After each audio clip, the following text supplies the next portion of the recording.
आखिर क्यों रथ यात्रा के 15 दिन पहले जगन्नाथ जी हर साल पड़ जाते हैं बीमार? क्या है इसके पीछे की वजह? आइए जानते हैं इस वीडियो में।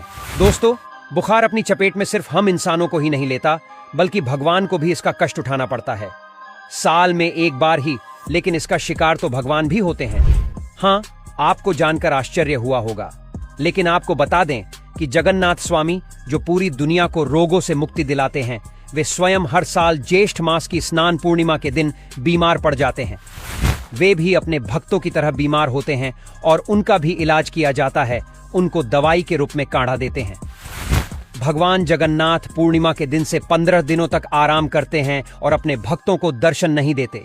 इसी कारण से भगवान जगन्नाथ के कपाट इन 15 दिनों तक बंद रहते हैं। इस दौरान भगवान जगन्नाथ को फलों के रस, औषधि एवं दलिया का भोग लगाया जाता है। जब भगवान जगन्नाथ स्वस्थ हो जाते हैं तो वे अपने भक्तों से मिलने के लिए रथ पर सवार होकर आते हैं, जिसे जग प्रसिद्ध रथ यात्रा कहा जाता है। यह रथ यात्रा हर वर्ष आषाढ़ मास की शुक्ल पक्ष की द्वितीया तिथि को निकलती है। उड़ीसा प्रांत में जगन्नाथपुरी में भगवान श्री जगन्नाथ के एक भक्त माधवदास जी रहते थे। माधवदास जी अकेले रहते थे और भगवान का भजन किया करते थे। हर रोज श्री जगन्नाथ प्रभु के दर्शन करते थे और अपनी मस्ती में मस्त रहते थे। वे संसारिक जीवन से कोई मोह माया नहीं थी, न वे किसी से कोई लेना देना रखते थे। प्रभु माधव जी के साथ अनेक लीलाएं किया करते थे और चोरी करना भी सिखाते थे। एक दिन अचानक माधवदास जी की तबीयत खराब हो गई। उन्हें उल्टी दस्त का रोग हो गया। वह बहुत ही कमजोर हो गए कि उठने बैठने में भी उन्हें समस्या होने लगी। माधव जी अपना कार्य स्वयं करते थे, वे किसी से मदद नहीं लेते थे। जो व्यक्ति उनकी मदद के लिए आता था, उनसे कहते थे कि भगवान जगन्नाथ स्वयं उनकी रक्षा करेंगे। देखते ही देखते माधव जी की तबीयत इतनी खराब हो गई कि वे अपना मलमूत्र वस्त्रों में त्याग देते थे।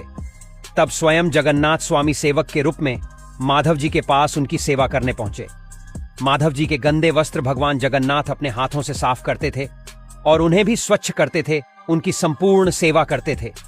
जितनी सेवा भगवान जगन्नाथ करते थे, शायद ही कोई व्यक्ति कर पाता। जब माधवदास जी स्वस्थ हुए और उन्हें होश आया, तब भगवान जगन्नाथ जी को इतनी सेवा करते देख वे तुरंत पहचान गए कि यह मेरे प्रभु ही हैं। एक दिन श्री माधवदास जी ने प्रभु से पूछा, प्रभु, आप तो त्रिभुवन के मालिक हो, स्वामी हो, आप मेरी सेवा कर रहे हो। आप चाहते तो मेरा ये रोग भी तो दूर कर सकते थे। रोग दूर कर देते तो यह सब करना नहीं पड़ता। तब जगन्नाथ स्वामी ने उन्हें कहा, देखो माधव, मुझसे भक्तों का कष्ट नहीं सहा जाता, इसी कारण तुम्हारी सेवा मैंने स्वयं की। जो प्रारब्ध होता है उसे तो भोगना ही पड़ता है।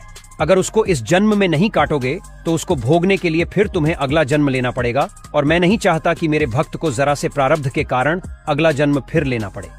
इसीलिए मैंने तुम्हारी सेवा की, लेकिन अगर फिर भी तुम कह रहे हो तो भक्त की बात भी नहीं टाल सकता।